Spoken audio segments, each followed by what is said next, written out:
bahagia. Salam Malaysia Madani untuk semua.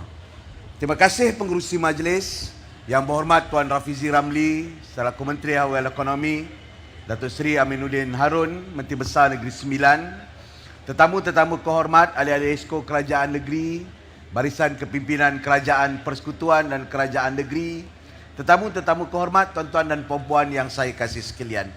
Alhamdulillah, saya merakam rasa syukur kepada Allah Subhanahu Wa Taala dapat bersama-sama pada hari ini, dan saya ingin mengucapkan ribuan terima kasih kepada Yang Berhormat Saudara Rafizi telah memilih Selangor sebagai tapak awal ataupun tapak permulaan apa yang kita namakan sebagai IPR ataupun Inisiatif Pendapatan Rakyat yang telah diilhamkan, dikelolakan serta ditawarkan oleh Kementerian Haiwan Ekonomi ataupun Kementerian Ekonomi Malaysia bagi menangani dan berdepan dengan cabaran-cabaran terkini dalam negara kita.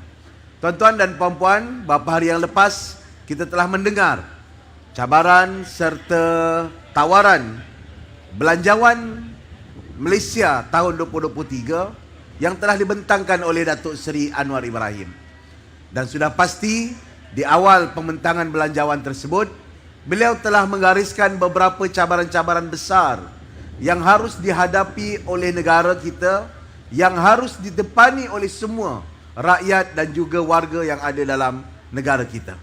Selain daripada isu berdepatan dengan kedudukan keuangan negara, masalah inflasi, kedudukan ekonomi, harga barangan dan juga pendapatan, kita juga berdepan dengan cabaran global, khususnya masalah geopolitik yang memberi kesan kepada rantaian bekalan dalam negara kita. Masalah-masalah ini sebenarnya kalau kita tidak dapat tangani bersama-sama, ataupun kita tidak mempunyai beberapa pelan ataupun perancangan yang menyeluruh, pelan yang tidak hanya bergantung kepada satu-satu pihak saja. Antara approach sebelum ini ialah kita membiarkan ataupun kita merelakan pihak kerajaan menentukan segala-galanya, dan pihak kerajaan pula memberikan sumbangan, memberikan cash handout setiap masa dan setiap waktu dalam memastikan kehidupan kita dapat berlangsung dengan baik. Malahan dalam beberapa tahun yang lepas muncul pula idea supaya kita menggunakan tabungan-tabungan yang sewajarnya kita gunakan untuk pada hari tua, dan tabungan-tabungan itu akhirnya telah hampir susut dan juga telah terhilang setelah beberapa kali siri kutipan ataupun pengeluaran kewangan dilakukan yang menyebabkan simpanan masa tua kita dan masa depan untuk perbelanjaan hari tua sangat rendah, sebagaimana yang saya dedahkan di dalam parlimen bahawa ada setengah pencarum hanya mempunyai 68 sen hingga 78 sen sehari setelah mereka mengeluarkan wang-wang caruman KWSP masing-masing. Justru setelah kita mendengar cadangan-cadangan yang telah dikemukakan oleh Menteri Keuangan, khususnya suntikan-suntikan bantuan, sama ada bantuan daripada segi mengeluarkan mereka daripada bebanan hutang seperti kemuflisan, hinggalah kepada pengurangan cukai-cukai tertentu, sampailah kepada insentif-insentif tertentu kepada rakyat, dan juga program-program pembangunan seperti infrastruktur dan juga baik pulih sekolah dan sebagainya. Pada hari ini saya rasa sangat teruja apabila Menteri Ekonomi sendiri membentangkan beberapa inisiatif-inisiatif kepada rakyat supaya rakyat boleh participate dan bersama-sama menyelesaikan masalah kita bersama-sama dengan panduan dan guidance daripada Kerajaan Persekutuan. Sudah pasti apa yang kita tawarkan pada hari ini bukan dalam bentuk not ringgit ataupun dalam bentuk e-wallet yang akan sampai kepada poket anda, tetapi bagaimana anda semua dapat menjana pendapatan melalui program-program yang disusun, program pertanian insan ataupun ihsan, program untuk bekalan makanan dan juga perniagaan makanan, dan tidak ketinggalan program-program untuk menyelenggara kemudahan-kemudahan awam yang memerlukan penyelenggaraan yang menyeluruh. Dengan 3 inisiatif yang saya baca di peringkat awal dalam inisiatif pendapatan rakyat ini, saya percaya kita juga dapat mengeluarkan mereka yang telah kita kenal pasti di kalangan apa yang kita panggil miskin tegar ataupun B40, supaya suntikan, sumbangan sama ada daripada kerajaan negeri, daripada institusi seperti Baitul Mal dan zakat akan disertakan dengan inisiatif mandiri ataupun inisiatif berdikari yang akan menyelesaikan masalah dan juga memberikan pendapatan yang selesa dan pendapatan yang berpatutan kepada rakyat dan negara kita. Pengalaman kepada kami di negeri Selangor, sudah pasti kita berdepan dengan banyak program. Ramai orang beranggapan bahawa Selangor merupakan negeri yang selalu banyak memberi. Selangor banyak memberikan kemudahan daripada anak baru lahir sampailah warga emas, dengan program Jom Shopping, bantuan kesihatan dan pelbagai lagi program-program yang selalu dimaklumkan tentang kerajaan negeri. Namun begitu, mulai tahun 2019, saya telah mengubah sedikit pendekatan itu dengan programnya menumpu kepada pemberdayaan yang bukan lagi bertumpu kepada pemberian.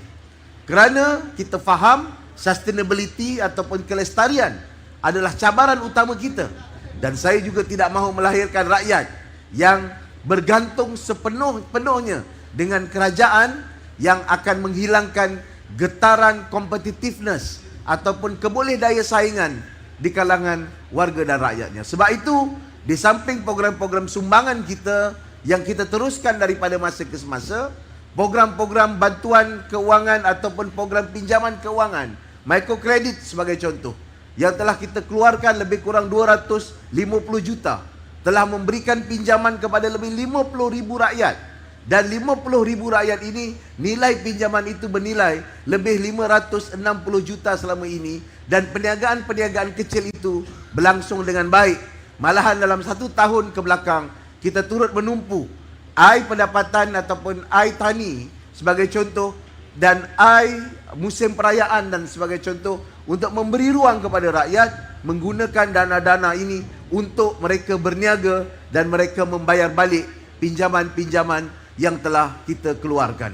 Di samping beberapa inisiatif-inisiatif pertanian yang telah digerakkan, dan juga kita meneruskan program subsidi dan intervensi seperti Jelajah Ihsan, walaupun kami faham intervensi ini sifatnya adalah sementara supaya mengelakkan gangguan pasaran yang mungkin boleh menyebabkan harga tidak dapat dikawal ataupun bekalan tidak cukup sebagaimana yang kita hadapi mutakhir ini.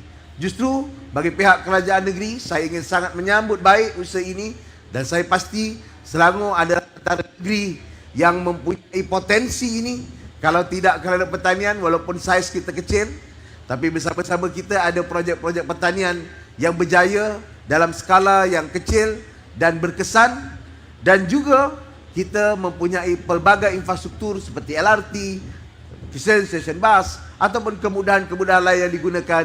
Dan Selangor mempunyai hampir 7 juta rakyat, 6,5-6,6 juta. Dengan angka tersebut, perniagaan seperti makanan dan sebagainya itu merupakan pasarannya dan tempat paling tinggi permintaan kepada rakyat dan warganya. Semoga usaha ini akan diberi manfaat, dan insya-Allah Selangor akan bersedia menyahut seruan dan juga memperpanjangkan program kita sampai ke bawah dan juga sampai ke akar umbi dengan pelbagai inisiatif dan juga pelbagai agensi yang sedia ada. PKNS sebagai contoh ada program keusahawanan. Hijrah sudah pasti adalah program keusahawanan. Kedua-dua keusahawanan ini saja mempunyai rangkaian lebih daripada 60,000 alumni pada waktu ini. Tidak ketinggalan Perbadanan Kemajuan Pertanian mempunyai inisiatif untuk mendapatkan bekalan dan food security. Sudah pasti kita bersedia untuk menjadi penerima kepada pembekal-pembekal makanan yang kita boleh jajarkan kepada jualan ihsan rakyat, dan pelbagai inisiatif-inisiatif yang kita boleh kolaborasi dan kita bincangkan bersama pada hari ini. Terima kasih. Sekian. Assalamualaikum warahmatullahi wabarakatuh. Majlis mengucapkan ribuan terima kasih